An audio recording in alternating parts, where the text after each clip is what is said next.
I called this the Cold War, the other guys, a museum perspective. As Oscar mentioned, I actually was on the B-2 program for 20 years after I retired from the Air Force. I went to the B-2 and flew it actually for over 10 years, which meant that I had a high security clearance. So there are some places they really didn't particularly want me to go, one of which was Russia. So after I retired, I said, okay, that's over now. I guess I can go to Russia. So I did. So I'm going to show the next slide once I turn this on. This is the result of my trip to the Central Air Force Museum of the Soviet Air Force in Monino. It's 38 kilometers east of Moscow, the center of the city. You can actually take a train or a bus out there, but you have to get special permission in order to get onto the base. In 1972, I actually went to Russia when I was a captain in the Air Force flying F-4s out of West Germany. So I actually went to Russia for 2 weeks on a British tour group. And these are just some snapshots of me in October of 1972. The Soviet Union was still in full swing.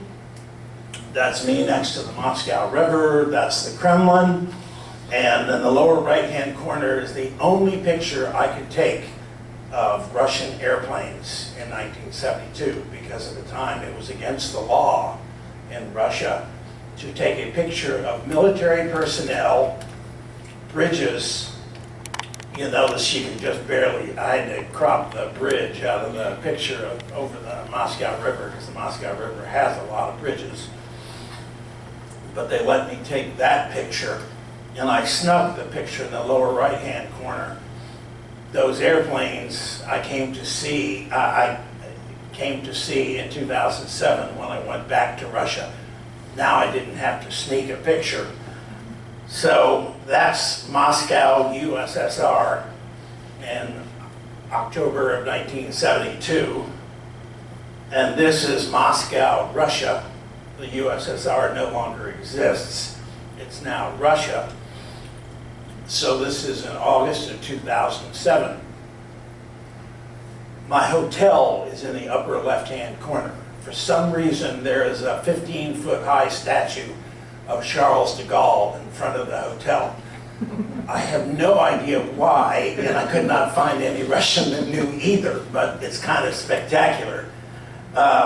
The lower left-hand corner is what the hotel looks like at night. It's lit up like the Ginza in Tokyo. In 1972, Moscow was the darkest city I'd ever seen because there was no advertising, because the state owned everything.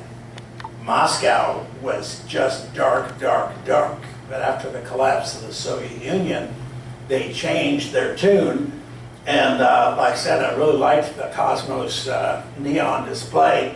That is actually a neon sign that's about 20 stories high, superimposed on the hotel. So that was kind of interesting. And across the street from me was the exhibit of economic achievements in the previous picture, which had a picture of Stalin. Now it actually has a TV tower there, and they have a salute to the space program, which is that big titanium rocket going up there. The Russians have always been interested in aviation. That's one thing I discovered very early on. They do things differently, but at the same time, very similarly to us. And their museum actually illustrated that fairly well. So what I'm going to do is, their museum is really excellent at Monino. It may not be as excellent because they're having budget problems, and the air base they're part of is closing now. And they're talking that they may have to actually scrap a bunch of the airplanes in place because they can't afford it to move them to a new museum, which is about 60 miles north of Moscow. We shall see. It would be a real shame if they had to do it, as you'll see when you look at the size of their collection.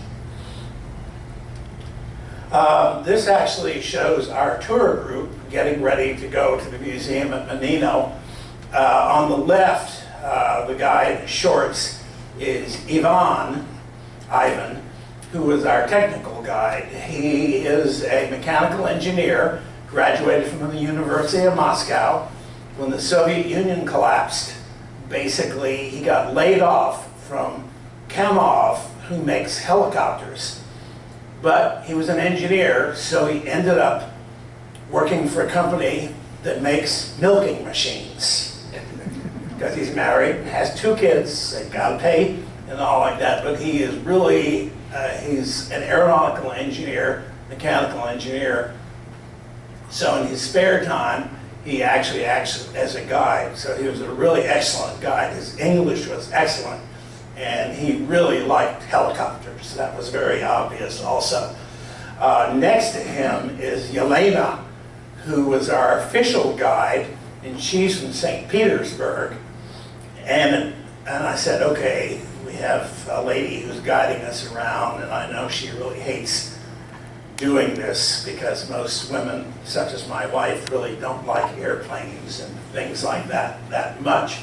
But then I discovered she actually worked for the Navy Department in St. Petersburg. So actually she was fairly technically literate, although she did not let on about that at first. You'll be able to see by her body language throughout the pictures. Sometimes, even though our tour group was only 7 people, sometimes it was like herding cats, so you'll see that. The the bus that we're going into is a brand new Mercedes bus.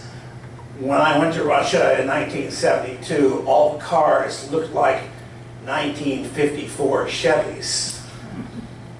It has completely changed now. Moscow has crowded streets that look like the 405, believe it or not. It used to be those streets were almost deserted.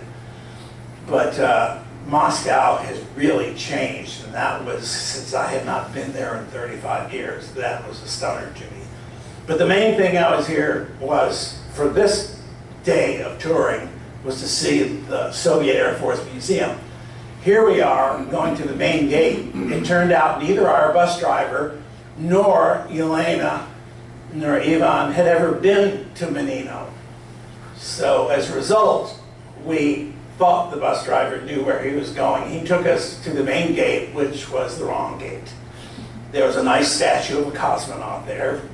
Took a picture of him and all like that, but then they went over and talked to the security guard and said, nope, you're gonna have to go all the way around the base. It's about 20 kilometers or so, and you have to go in the back gate because that's where the museum is. So we said, okay, that's good. So we got a nice tour of the forest for about 20 kilometers while we found the back gate. This is the snack bar, which looks somewhat like a flying saucer. It's actually kind of a tent.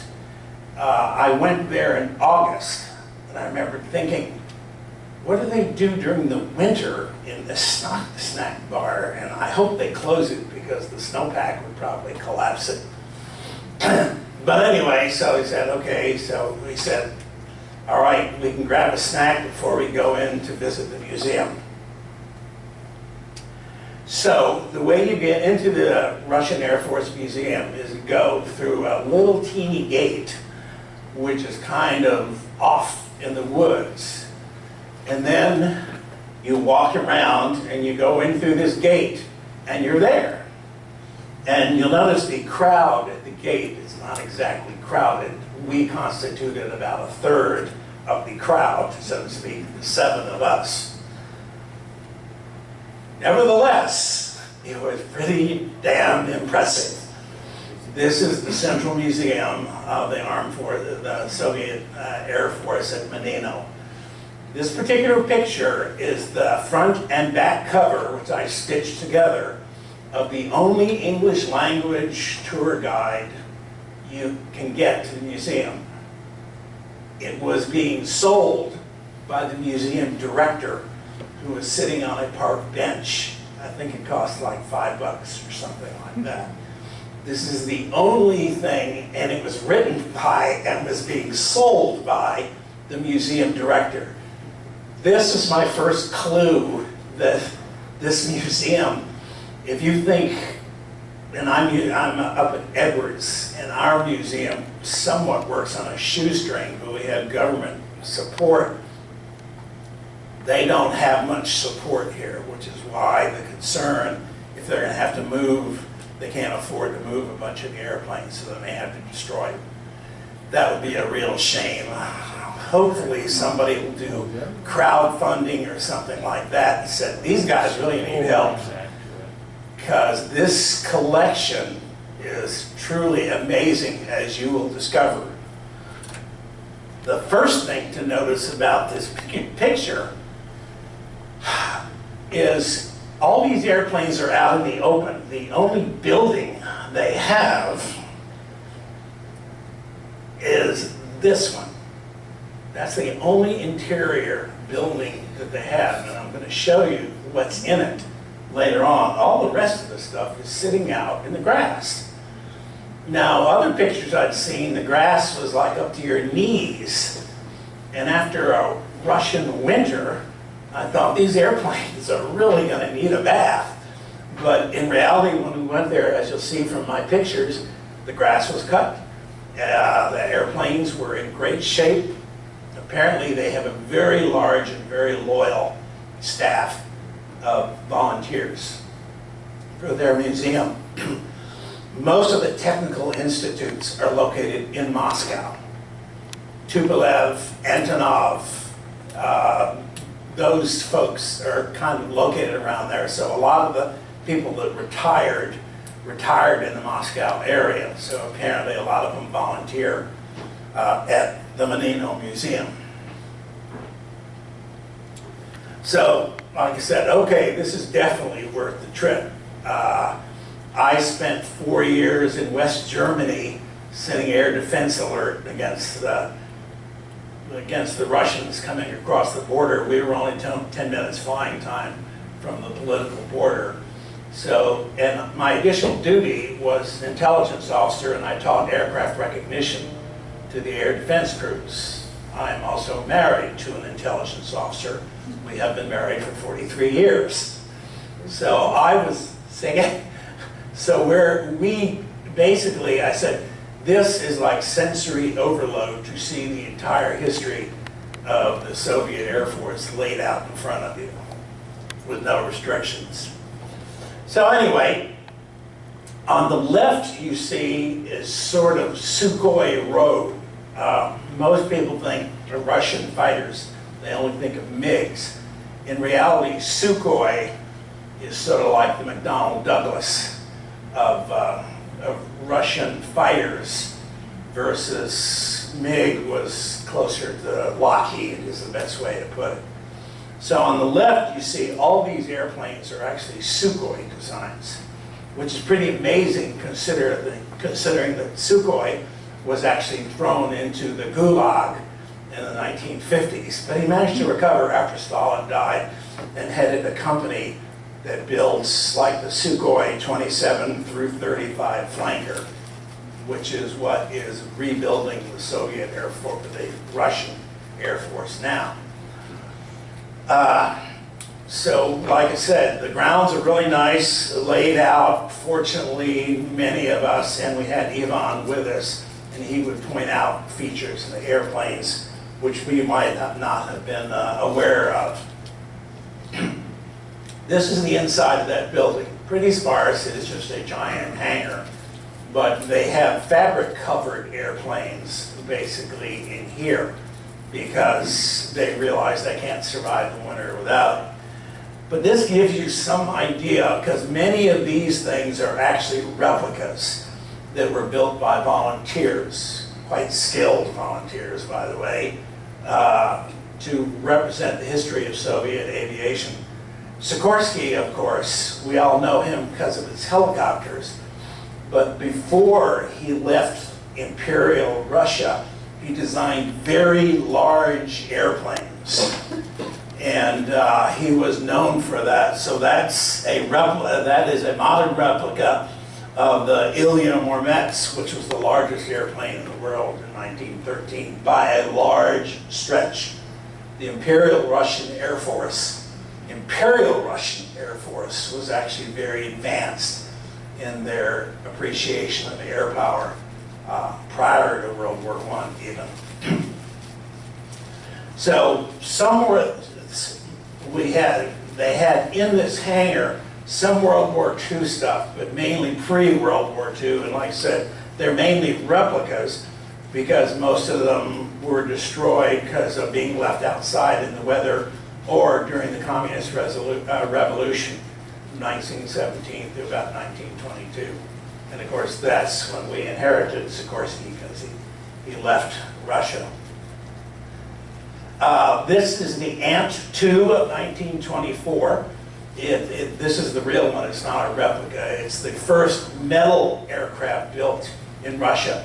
Junkers did a similar type airplane, but with a low wing in about 1915 or so.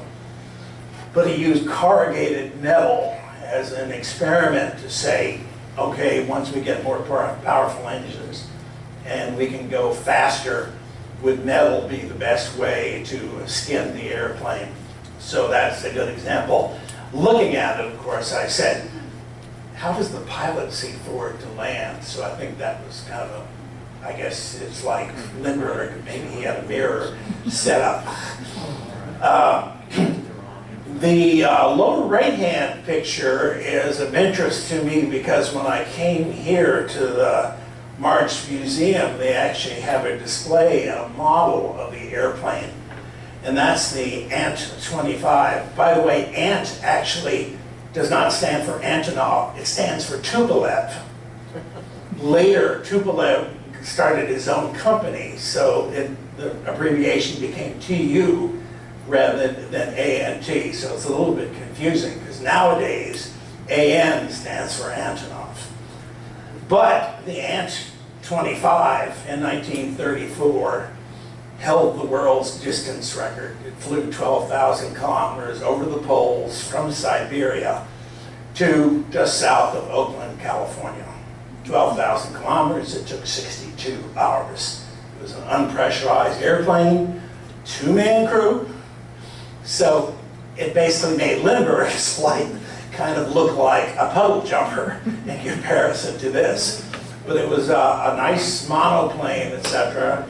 And it was very slow, but they said what we really need is long range to make this trip. And what it also illustrated was what would happen during the Cold War, because they say the fastest way to get from Russia to the United States is over the North Pole. So the question was, can we operate airplanes in the polar regions? And that's what the Ant-25 was designed to do. And actually it did a great job. It got world records, got world acclaim. I keep wondering what the people in San Jacinto thought when an airplane like this, and by the way, this is not a full-scale replica. It is so big they couldn't fit it in the hangar, so it's about a 5/8 scale replica. It is, you know, it's patterned like after a U-2, very big wings for long range and carrying a lot of gas. So that is quite an accomplishment and gives you an idea of the fact that despite Stalin, Russian aeronautical engineers were willing to challenge conventional thought, even in the 1920s and 30s and 40s. This is what I refer to as the airplanes that look like they came from Mars. Nobody could tell me what these were. They were kind of pushed off in a corner. And I thought they were sort of a flying wing type airplane from the 1930s, which I knew the Russians and other Europeans had been interested in. But in reality, the airplane on the left with the red wing actually flew at the Tushino Air Show in 1958 as a glider. but they were interested, for some reason, in the 50s, of basically having airplanes with circular wings. Now, this was the second period of flying saucers. 1949 was the beginning with Arnold and Roswell and all like that. But in the 50s, there was supposedly Washington was buzzed by flying saucers in the 50s, etc. So apparently the Russians said, well, maybe there is an advantage of basically having a wing that is shaped like a flying saucer. So no one could really explain these to me, but I looked at them and said they are obviously gliders with a circular wing. And the advantage of that is you don't have any tips to stall at high angle of attack. So it may be that it is a safer airplane to fly. But then I saw the one that looked like a flying saucer on top of a blimp. And I said, now what the hell could that be for? I said, again, it looks like a glider. And I said, the problem if you have a flying saucer shaped airplane is how can you carry anything? Because a saucer shape is really kind of flat, etc. So I said, I suspect what this was a design for having a flying saucer that had a cargo capability, even though it now really would look like a flying saucer capturing a balloon. But like I said, nobody could actually explain this to me. I had to do some research and all like that. But I said, yeah, these are what is known as disc planes, and they actually originate from the late 1950s. Some of the other airplanes are more recognizable. The one on the right is a Polikarpov I-16. It was used in the Spanish Civil War.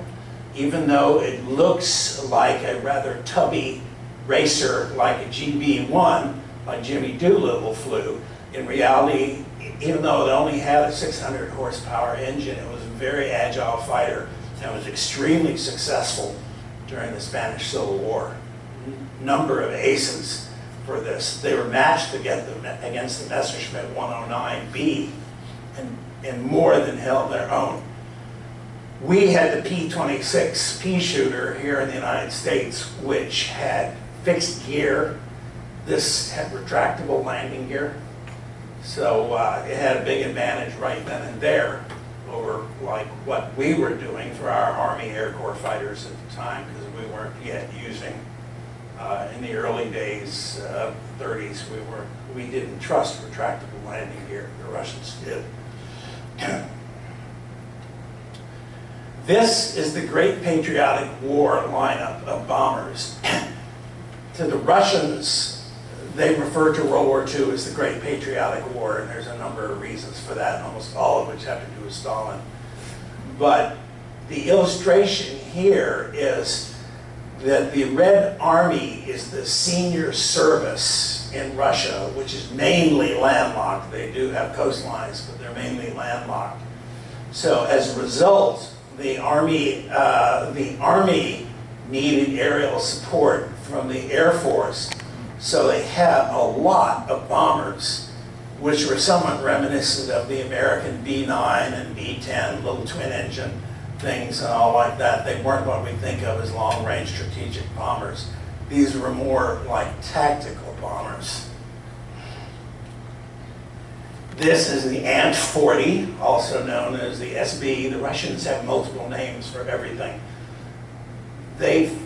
Our intelligence people thought they did it to confuse us. No, it's just the way they are. They even confuse themselves sometimes about it, but as a result, you have to, sometimes you'll know an airplane by 2 or 3 different names. On the right is an Ilyushin 4, which is also known as the DD-3. Ilyushin is the name of the company that manufactured it. Then when it goes into military service, they often give it a completely different designation, which is partially what leads to the confusion. But again, these are 1934 and 1935. This is pre-World War II. These airplanes had like 2 engines, about 800 to 900 horsepower. They were kind of slow, but the whole objective of them was to support the Red Army, which used tanks and lots of guys, basically. So the idea was that the aviators would support them. Now, like I said, those designs to me look rather uninspiring, although kids probably made models of them back in the 1930s. This airplane, on the other hand, has always been one of my favorite World War II airplanes. It's the PT2, Patriotic 2. That is a dive bomber, believe it or not. And if you don't believe it, you can see the dive race even out. It's about a 300-mile-per-hour airplane. It's not as fast as the Mosquito because it doesn't have the Merlin engines and the 100-octane fuel that the Merlin did, but it is an ode to streamlining. It is a very, very streamlined airplane, and it was designed to dive bomb because that's the way you support ground troops. Because you have to drop the bomb from low altitude, otherwise you'll scatter bombs all over and you may hit your own troops. So as a result, originally they concentrated on, we got to support the guys in the Army. So there was a period where they said, make it a dive bomber. Even if it's twin engine, make it a dive bomber. Germans did the same thing with the Junkers 88. It was not very successful, but because it was so clean and fast, it was successful in a whole bunch of other roles. The PE2 actually was successful as a dive bomber, which is a credit, I think, to the troops, the pilots who flew it, as much as the designers. So then Tupolev, he's back, you know, again, no more Ant, now it's back to TU. But in 1941, they sort of copied that idea with an airplane called the TU-2. Now I'm going to switch to NATO code names. This, and I'll tell you the secret, the code names, if it starts with a B, it's a bomber. If it starts with an F, it's a fighter. The names were chosen by pulling names out of a computer, pulling names out of a hat. I used to think the MiG-15's NATO code name was Faggot. And I said, is it possible that the Cold War got started because someone felt insulted? And the answer was no. It's just literally, they had a coordinating committee that literally drew names out of the hat. And the only rule they had was it was a cargo plane, had to start with a C. Like the Ilyushin 18, which looks a lot like the Lockheed Electra, the 4-engine turboprop, was called the Coot. The Ilyushin 14, which looks a lot like our C-131 that you have out there, was called the Crate. So it just so happens that a lot of the names were kind of insulting, but it was not a plot, it was just random numbered. But anyway, so that was the name of the Tupolev 2. It was used as a torpedo bomber and as a medium-range bomber, even during the Korean War, for instance. So it actually lasted that long. Just like we used the A-26, which Douglas invented in World War II. We used it in the Korean War, and we even used it in the Vietnam War. So like I said, prop planes still had a role. Jets didn't completely knock them out. Okay, this is the Sturmovik, which I think is actually a German phrase. I don't know how the Russian comes out. And it's an armored attack aircraft. And when I say armored, I mean armored. The engine is armored, which makes it interesting how to cool it, because it's sitting in an armor bathtub. So if you have too many air spaces in it, bullets can get in as well as cooling air. So that's a little challenge in itself. The crew were also seated in an armored bathtub because most of the bullets are going to be coming up from the ground. So as a result, it's kind of a big and heavy airplane. Now, this particular picture illustrates how big the wing of this thing was. So this was a horse of an airplane. It was not fast. Think of it as being a Stuka with big cannons, which is what the Germans eventually put on the Stuka to kill tanks. But the Russians put armor. The Stuka did not have armor. And that's why the Sturmovik was so successful. Again, remember, your whole objective is not for the plane to survive, but for you to support the troops on the ground. 41,000 of these were built. Think of that. 41,000 of these one's a single-seater, one's a two-seater. A lot of them were shot down.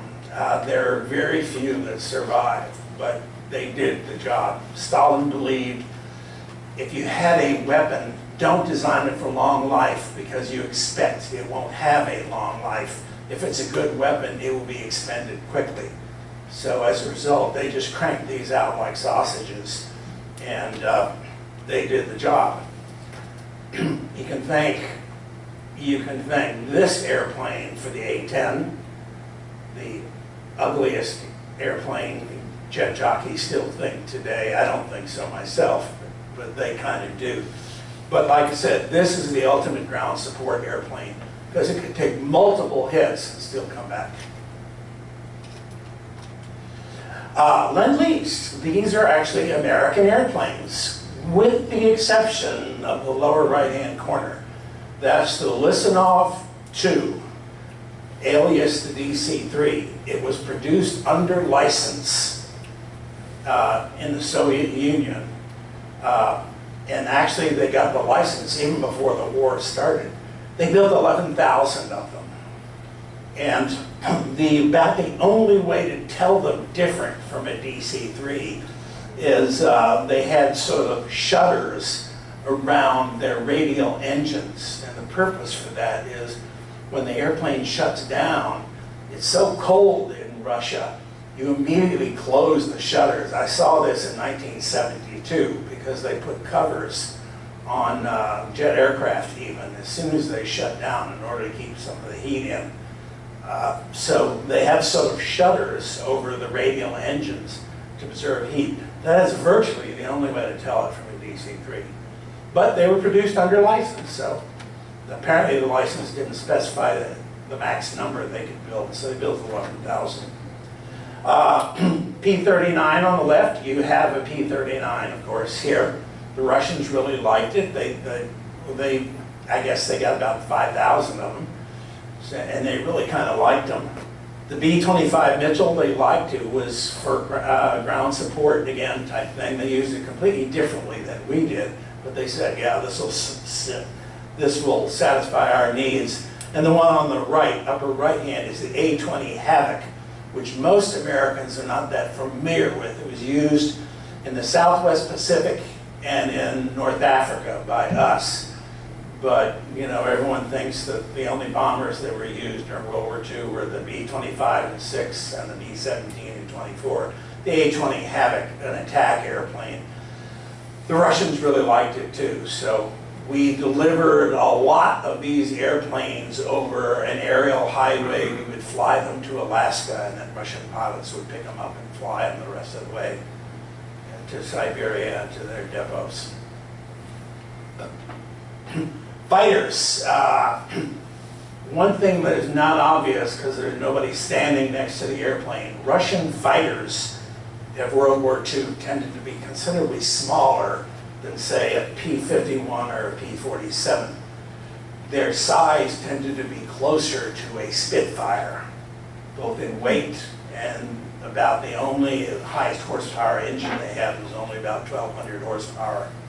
So as a result, they had a lot of aces. And the Lag 7 is the one in the upper left. The MiG-1 is the one on the right. And the Yak 9 is the one in the lower right-hand corner. All of those were manufactured by the thousands, and all three of these particular airplanes are marked in the markings of aces who shot down at least 50 airplanes apiece. It wasn't like the Germans where they might, you know, Hardman or somebody like that might claim 250 or so. But nevertheless, they had a lot of aces, each one of which shot down, say, 40 or 50 airplanes. They sort of look like Spitfires. Right, exactly. And the Yak especially does. I was fortunate enough to talk to a Russian test pilot after the Cold War ended. And he had flown not only all the Russian airplanes during World War II, but also all the German ones, because they captured a bunch of them, and also all the Allied airplanes. He flew the Spitfire, he flew the Mustang, he flew the Tempest, the Typhoon, all like that. So I asked him, I said, which of all the World War II prop fighters that you flew, and he flew a bunch of them, which was your favorite? And he said, the Yak-3. It's mainly wood and metal construction, but the Yak-3 especially, because it was an early airplane, they hadn't loaded it down with a lot of stuff like they did later on. So he said it flew beautifully, it was really agile, and he flew the Spitfire too. He said, I'll take a Yak-3 any day. He said, Yak-3, not the 9, because it gained weight during that. And I just thought that was a really interesting comment because he had flown them all. Messerschmitt 109, Focke-Wulf 190, everything like that. He said Yak-3 was really good.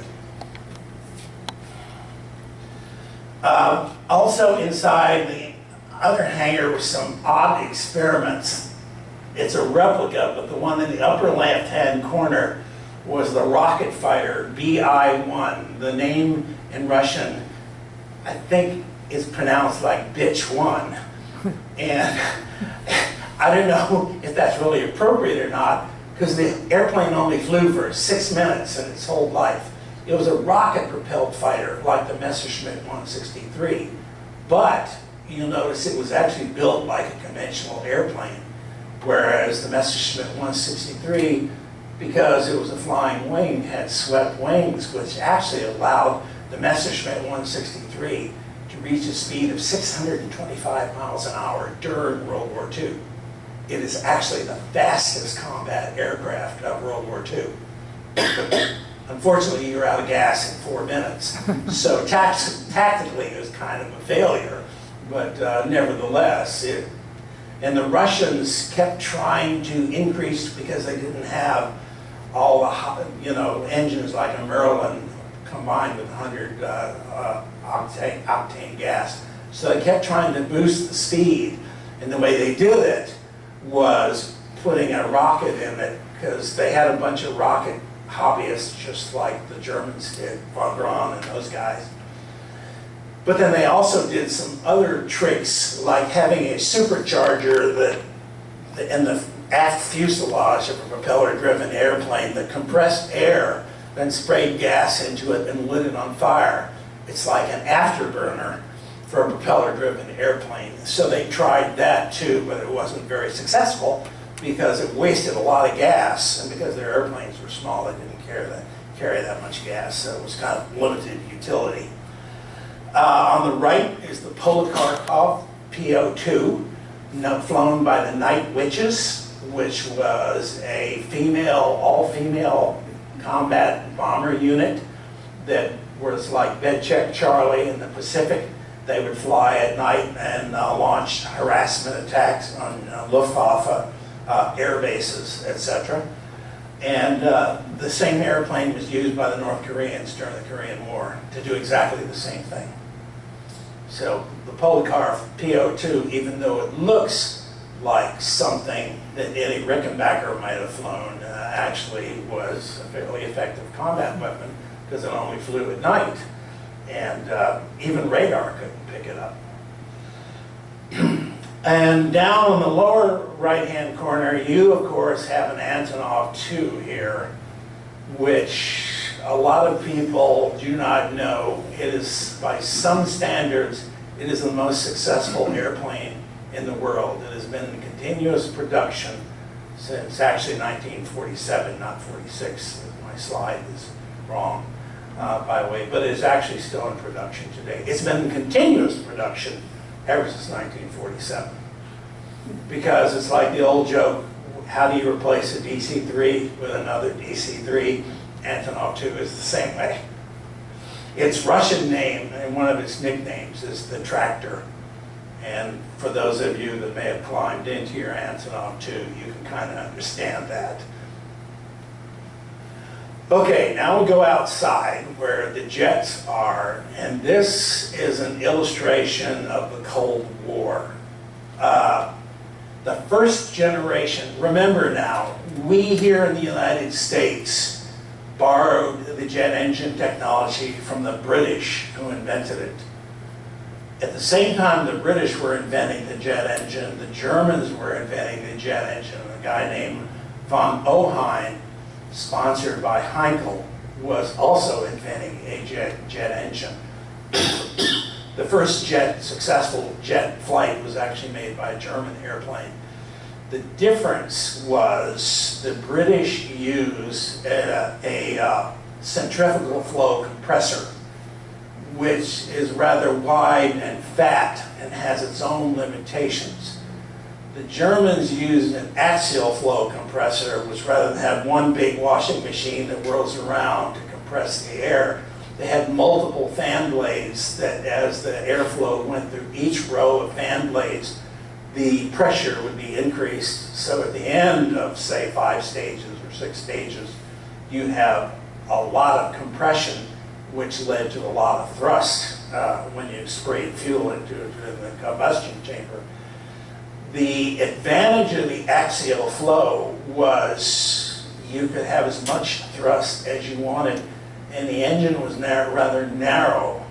And because you're going really fast, you kind of said you want minimum drag, so you want the engine to be narrow, just like that airplane. The centrifugal flow is not, it is more tolerant of sucking objects into the inlet. You know, it's like a vacuum cleaner. If you have an old vacuum cleaner and you suck up a penny or something like that, it'll spit the penny out without doing any damage to the compressor. An axial flow thing has to go through multiple stages and will end up destroying the engine. And I have a vacuum cleaner to prove that too, as a matter of fact.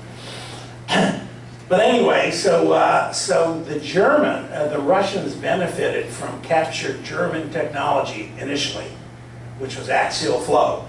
So the Yak-17 Feather up there is actually the Yak fighter that was indoors with a jet engine replacing a prop. So, but Stalin basically told his engineers, I want jets. Read my lips. And you did not tell Stalin, but sir, I don't think that's a good idea. A lot of people found that out. So, but anyway, so they said, okay, we'll do it fast.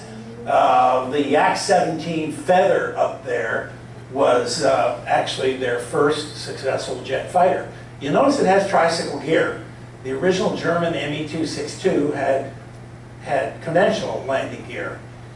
For a jet, that's a really bad idea because you set fire to the grass all the time and you leave marks behind you. So tricycle gear for jets, the Russians realized it. They, even before the Germans did, I think. So as a result, they put tricycle gear on to begin with. The Yak-23 Flora is due to the fact that the British government, for some reason, decided to give Stalin Rolls-Royce Derwent jet engines in the 1940s as sort of a consolation prize for, you know, the destruction of Russia or something like that, which were centrifugal flow engines. But the British, by 1947 or so, had them up to 5,000 pounds of thrust, which is what the Yak-23 Feather is.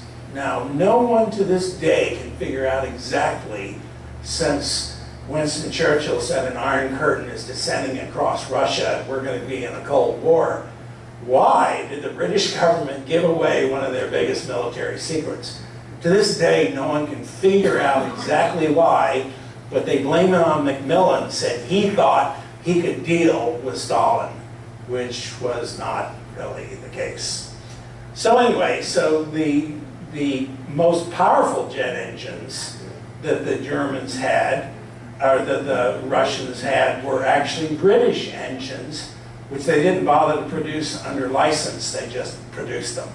So that's what the MiG-15 had, that's what the MiG-17 had, and basically they were still rather rotund, and eventually the Russians switched back to axial flow.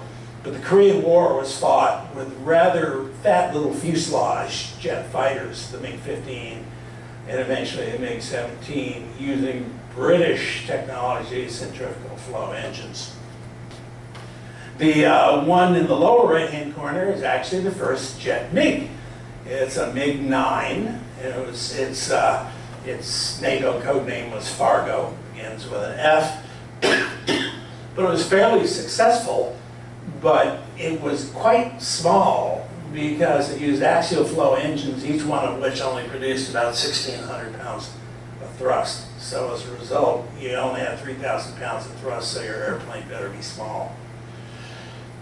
U.S. equivalent for this time frame would have been the P-59, the F-80, and the F-84. But now, of course, swept wings was what's coming in. But before that, Russia, basically Stalin again, said, listen, the next war will probably be atomic, and we need to intercept Russian bombers, or American bombers, before they drop bombs on us. So the Russians really concentrated on interceptors. We did too, but that's why I say sometimes each one of us is looking at the other guy and saying he's a mirror image of ourselves, and we've got to defend ourselves if he goes off the rails, so to speak. So the Yak-25 is the airplane on the left side, and it shows the fact that radars at the end of World War II were huge. So you had to have a huge airplane. Russia is also huge. We are 4 time zones wide. Russia is 8 time zones wide, and it's actually bigger from north to south than we are in some places. Most of the Russian cities are in the western USSR or on the coast of Vladivostok. So they say all the rest of that territory, there's nobody living there. So we can't put SAM sites out there and all. We've got to have long-range interceptors that can go out and kill the American bombers. They're going to come over the North Pole, just like we went over the North Pole to go to Oakland. So as a result, the Russians really concentrated on homeland defense with interceptors, as did we. We had the advantage of having an ally to our north, the Canadians. The Russians didn't. So as a result, they said, we're going to have to do it on our own. So the Yak-25 flashlight, Revell actually built a model of this airplane back in the 50s. I remember building it and all like that. They even had what they called whip fly. There was a hole drilled in the wingtip, and you could put a cord on it, go around your head like that, sort of like you were flying. Okay. The MiG-19 Farmer was the first Russian supersonic jet fighter. It was capable of speeds up to about Mach 1.5 if it was clean. But naturally, when it was an interceptor, it had to carry missiles, which are draggy, and it also had to carry fuel tanks because early jet engines were gas guzzlers. So as a result, it really wouldn't get to Mach 1.5 in this configuration. But the idea was climb like hell and head in the direction of the American bombers and use the radar, which is in the top lip of the airplane, to try and find them. And the radars of those days, you almost had to be on top of the target before you'd actually see anything. So that might not have worked too well. The Sukhoi 9 fish pot, on the other hand, was developed for a very specific reason. It was developed to shoot down the U-2. Because starting in 1954, we flew at 70,000 feet over the Soviet Union. The Russians knew it. They could see us on radar, but they couldn't do anything about it. The Sukhoi 9 fish pot actually was designed specifically to basically be able to reach altitudes over 60,000 feet in order to shoot down the U-2. And the reason, I just finished writing a book on altitude records. The Russians had never set any high speed or high altitude records until the Sukhoi 9 fish pot. They did it in 1959, and what they were doing was advertising the fact they now had an airplane that could reach the U-2. So they were using the record, because usually the Russians were very secretive about setting records. They were using that to say, we have got an airplane that can bring you down. And actually, this airplane tried to bring down a U-2 and unfortunately failed. But that's what its purpose was. Of course, we also had homeland defense, but we had the advantage of having the Canadians to our north act as a buffer zone with the Pine Tree Line and the Mid-Canada Line. So we were flying the Starfire, the Scorpion, the F-102, the F-106, many of which you have outside. The thing to remember is that the American airplanes were bigger than the Russian airplanes, with the exception of the Sukhoi 9, and our airplanes are still better than the Sukhoi 9. But the MiGs, etc., were kind of small and light and didn't have good range. But again, they were used for point defense of the cities, and you could name the cities that they were going to defend. Leningrad, Moscow, Vladivostok, Kiev, you know, that type of thing. You didn't have that many targets to defend, whereas here in the United States, we had a lot of targets to defend. Then they came up with a really long-range interceptor, because they say, if you end up going over Siberia, there's nothing there. I actually flew over Siberia from Irkutsk to Bratsk. That was 600 miles, and I never saw a road. We were over the Siberian taiga for the entire time, and I never saw a road. So Siberia was really pretty much uninhabited. So they said, so how are we going to defend ourselves if the B-52s come in over Siberia? And the answer is, we will develop huge long-range interceptors that are sort of airborne battle stations, battle stars, that can use their own radars to find a target and then shoot it down with big missiles. The one on the left is called the Anaconda. Many people consider it the ugliest airplane ever built. They hadn't seen the A-10 yet, of course, since that was before that. But it was called the Anaconda, which was the Russian name, by the way. That's not a NATO code name. That's the Russian name for it. It failed. And instead, the airplane that got the contract was the Tupolev 128, and it got the code name Fiddler. Originally, it got the name Beauty, because it was so big, they thought it was a bomber. It's 90 feet long, and it's made by Tupolev. So they said, it's a bomber. No, it was an interceptor. So it could carry 90 feet long, had a really long range, really powerful radar under that radome, and could carry big missiles. So that's what they're going to use to intercept the B-52s over Siberia.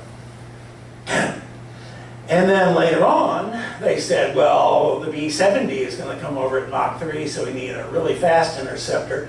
So they came up originally with the MiG-25 Fox-Bat, which later they said, oh, they don't have a Mach 3 bomber anymore. So we will slow it up a little bit. It'll only go Mach 2.2 instead of 2.8.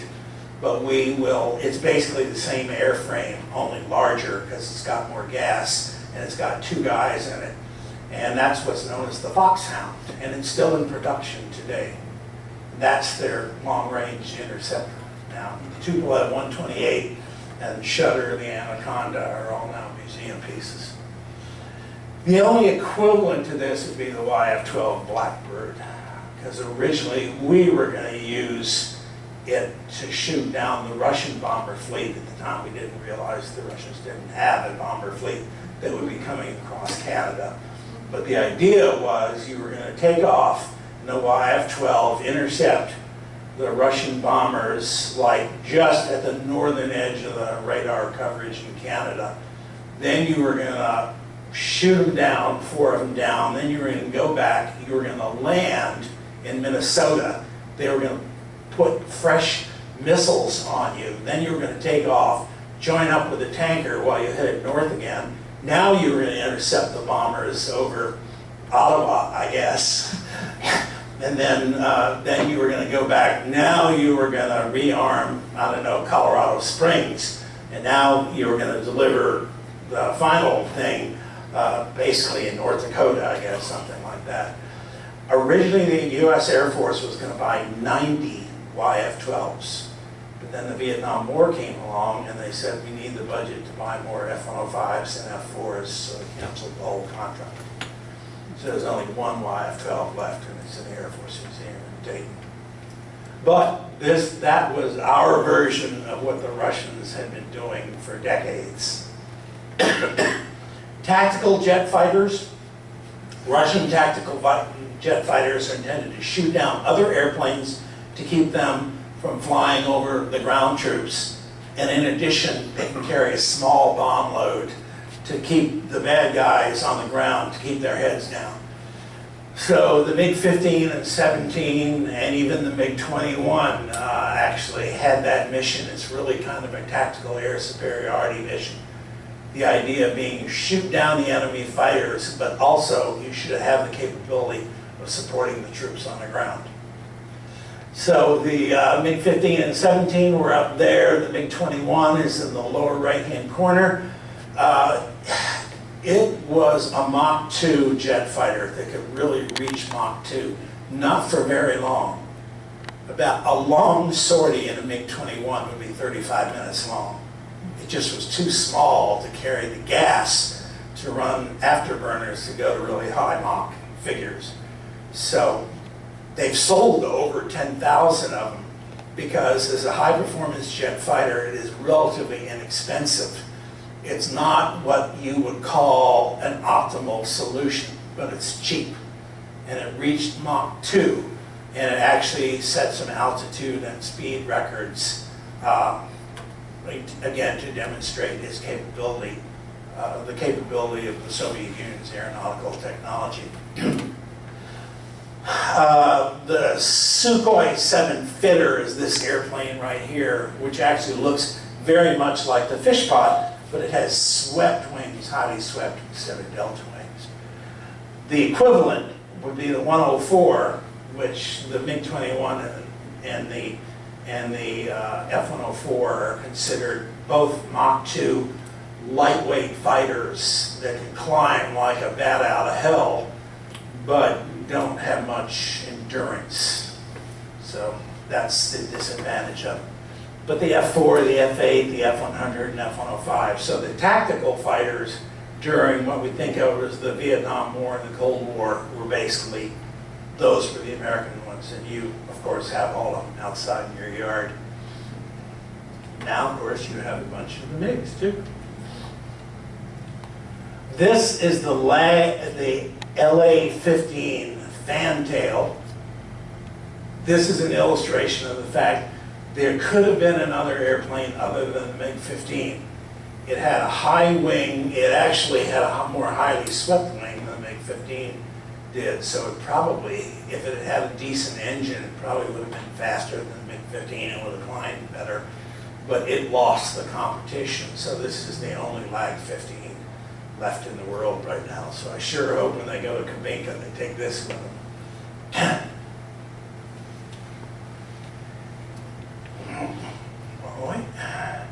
Light bombers. You saw the bombers, the Great Patriotic War, light bombers, which could carry more of a payload. They weren't fighters, but the idea was support the guys on the ground. The Ilyushin-28.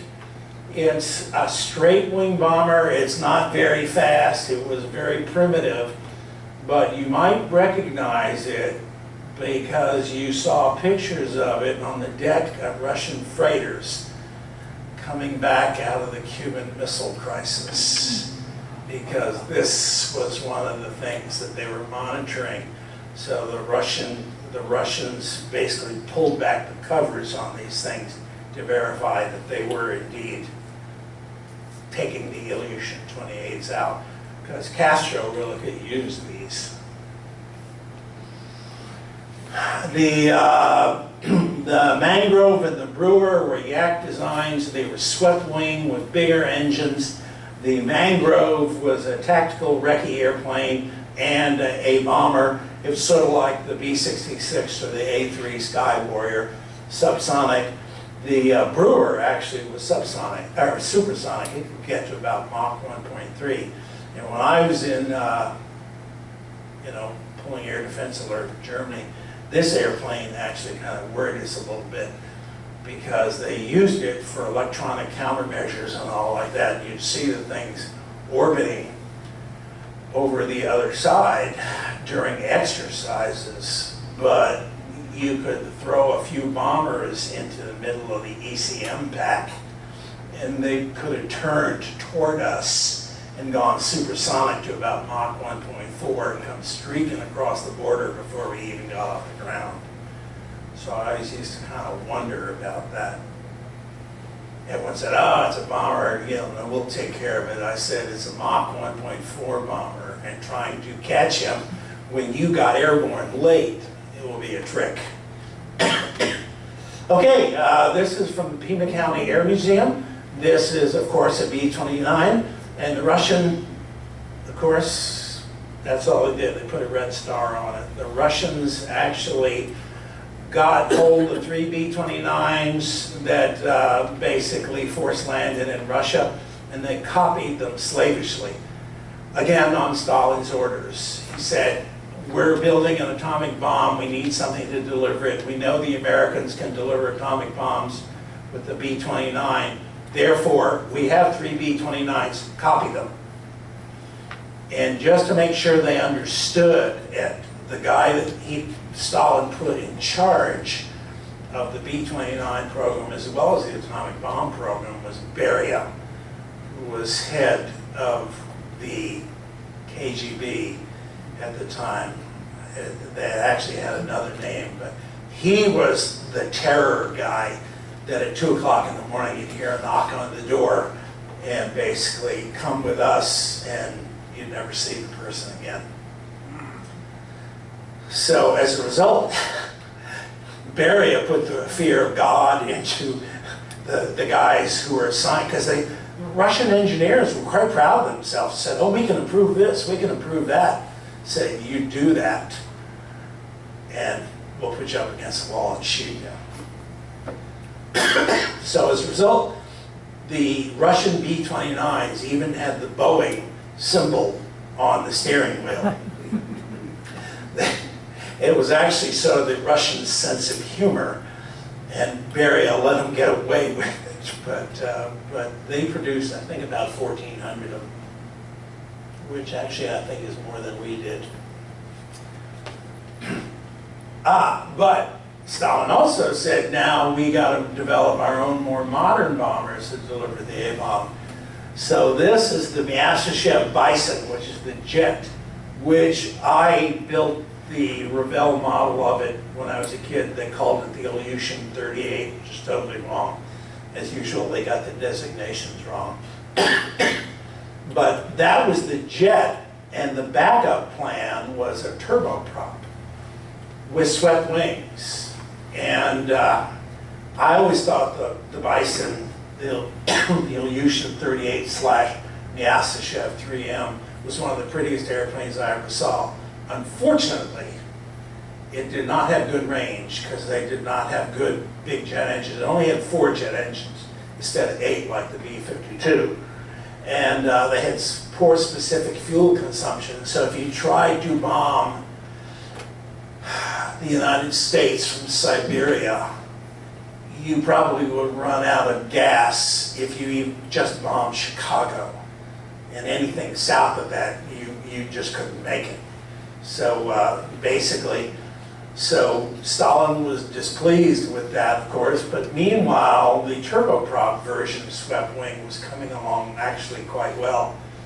So when the U-2 flew over the Soviet Union to count the atomic bombers, they counted only about 60 of the Bisons, but they did not count the Bears, which there was probably closer to 200. And again, people said, they're propeller driven. I said, but they're special propeller driven. Each one of those engines is 14,000 shaft horsepower, and they're driving 2 contra-rotating propellers. The world records for speed still are held by the Tupolev 114, which is the airline version of that airplane. Because it's got a swept wing and it's got really powerful turboprops, contra-rotating, it will cruise at over 450 miles an hour, even though it's a prop shop. And you can actually get up to about Mach 0.83 or so for short periods of time with the thing. Now you pay a price for that. The vibration inside it is absolutely incredible. Because when I went to fly on the thing, I said, you know, you got 4 engines and 8 propellers. How do you synchronize them? And the answer was, you don't. The vibration levels, because of all that whirling machinery, etc., are incredible. And I was in the first class compartment, which was right next to the inboard propellers. The stewardess woke us up at about 3 o'clock in the morning to have breakfast, because it was Moscow time to have breakfast. And I had a wooden tray there, and she put an apple down on my wooden tray, and it vibrated itself all the way across the tray and out into the aisle. It was incredible. I have never been in any airplane where the vibration was as bad as that. Nevertheless, it was a tour de force. Their jet bomber was a failure, but their backup, the turboprop, is still flying today. This is the Tu-16 Badger, which is a medium bomber, sort of like our B-47, but most of the time, the Russians weren't going to bomb the United States. They were going to bomb England and France and Sweden. And they didn't really need all that range. So as a result, the Badger is only twin engine, but it's a jet airplane, and you know, can fly at about 500 miles an hour or so. So this was kind of their mainstay. They used it for electronic countermeasures, missile launching, reconnaissance, all that type of thing. They built hundreds of them, just like we built over 1,000 B-47s. This is, and unfortunately because of the camera angle I couldn't get the whole thing in it, the Tu-22 blinder. Originally, because it is so drop-dead gorgeous, its Russian nickname was the All, A-W-L, because it is so streamlined. It's got area rule, it's got twin engines, etc. It just is. It's like a kid's drawing of what a jet aircraft should be. Unfortunately, those 2 engines could not power it to the speeds. Its top speed is only about Mach 1.4, even though it looks like it could go Mach 2 just sitting on the ramp. That's why we refer to it as the Soviet B-58, just because it looked so fast. But it turned out twin engines for supersonic flight, not a really great idea. So they came up with the Tu-22M backfire, which actually was a variable sweep version of the Tu-22 blinder. And we just, and that's still in use today. These are the 2 airplanes that will probably be destroyed if they have to go to Treblinka. These were their attempts to make a high Mach bomber. One's called the Bounder, which at one time we thought it was going to be nuclear powered. And Aviation Week even had drawings of the airplane, which Lord knows where they got it from, but they said it was the Russian atomic-powered bomber. It wasn't. We didn't even know about the existence of the Sukhoi design. It was supposed to go to Mach 2, and it looks like a B-70 with a single tail instead of 2 tails and 4 engines instead of 6. Russian airliners, very similar to ours. There's the Tu-114 that I flew in. Ilyushin 62 is an example. Of the Russians were not too. We will actually copy airplanes if it's to our advantage. It's almost a copy of the British VC-10 airliner of the early 1960s. And of course, their supersonic transport, the Tu-144 on the right, sitting in the grass. This was their attempt at vertical takeoff and landing airplanes. The one on the left and it was intended for their aircraft carriers. The one on the left is a test bed. It was too short, so you notice they put a pipe sticking out to give it more pitch authority, because when it's hovering, it goes, you want to have pitch authority. So it's just a test bed, so they said, we'll put a pipe sticking out out further, which is kind of funny. The one on the right actually was an operational jet fighter. However, it had one interesting feature. If you were in the hover approaching the aircraft carrier and the engine hiccuped, the airplane would eject you automatically. And the American destroyers that used to watch the Russian aircraft carriers said it was really interesting, because a number of times you just see the jet coming along, and then you just see into the water. And they said apparently it wasn't a great idea. And this was a test bed for a vertical takeoff airplane. These are later models, 70s type fitters and Foxbats. And this airplane in the upper left-hand corner looks like a MiG-21 on steroids. It's a world record setter. It's the E-166, which everyone thought was a test bed for the Foxbat with that monster engine. This one had only 1 instead of 2. It turned out that wasn't really it. The Russians were playing games with designations again, but it's a cool looking airplane. The one on the right is their space shuttle, their little space shuttle, which they flew in the 1970s using thermal protection systems, somewhat similar to ours. The airplane on the left is their version of the U-2, only it looks like a C-119 with a single jet engine. And its real purpose was to shoot down reconnaissance balloons over the Soviet Union, because in the 1950s, the CIA was flying balloons over Russia with cameras before the U-2. So the Russians said, we need to do something about that, so we need to get up to the altitudes of the balloons, which is like 100,000 feet. And that airplane is actually the highest altitude single-engine airplane in the world. More Sukhois again. Like I said, remember, now it's no longer mainly MiGs, it's mainly Sukhois. This is the new Stormovik, which even the Russians disregarded. It was hidden in the trees in Sukovsky. It was actually a design from the 50s, resurrected in the 80s, and then it disappeared without a ripple, and it's actually sitting, it's armored, it's really heavily armed. It makes the A-10 look like a panty waist. It's really big, just like the original Stormovik was. There, instead, what they bought was the Su-25, the Frogfoot. You have the A-9 out on your ramp. You notice the resemblance to the A-9. And the Tu-144, of course, is their supersonic transport.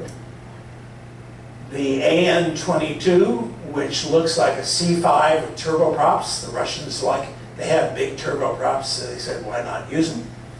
So, but the configuration is like a C-130 on steroids. They use it for carrying armored equipment, like for a Soviet army division, but they also use it basically to carry drilling equipment into Siberia because there are no roads. So actually to carry drilling equipment, etc., often they have to land in an airfield.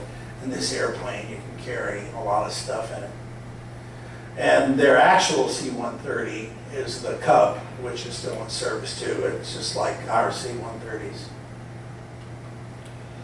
And basically, this is the world's largest helicopter, sort of. It's got a fuselage the size of a C-130 and then a wing. And on the end of each wing is two really big turboshaft engines with a giant rotor on each wingtip. I've seen this thing fly at the Paris Air Show.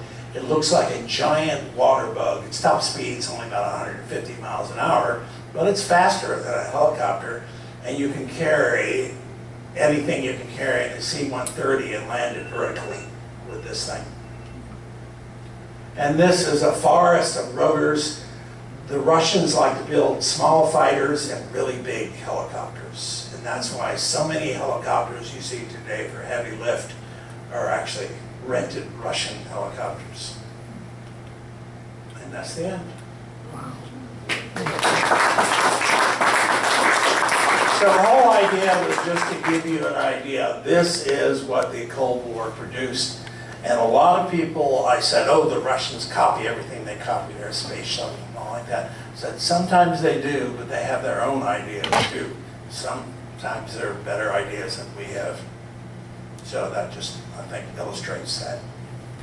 Yes, sir. I was going to ask, didn't that AN-5, didn't that come to San Jacinto? Yeah, the AN-25. Yes, Yeah, 25. correct. Yeah, ANT-25. Yeah, exactly. Yeah. Yeah, it landed in San Jacinto, and I had to look at a road map, Gazette, in order to find where that was. But yeah, they actually were going to land here or in San Diego, but it was fogged in. So they turned around and flew back to San Jacinto, which is near San Jose, from what I understand. Oh, it's right down here, and they have a little. Is it? Yeah. They have a little museum there. That Yeah. San Jacinto's what, less than 10 miles from here? Yeah, it's right by Really? Yeah. Yeah. Okay. Yeah. But like I said, the main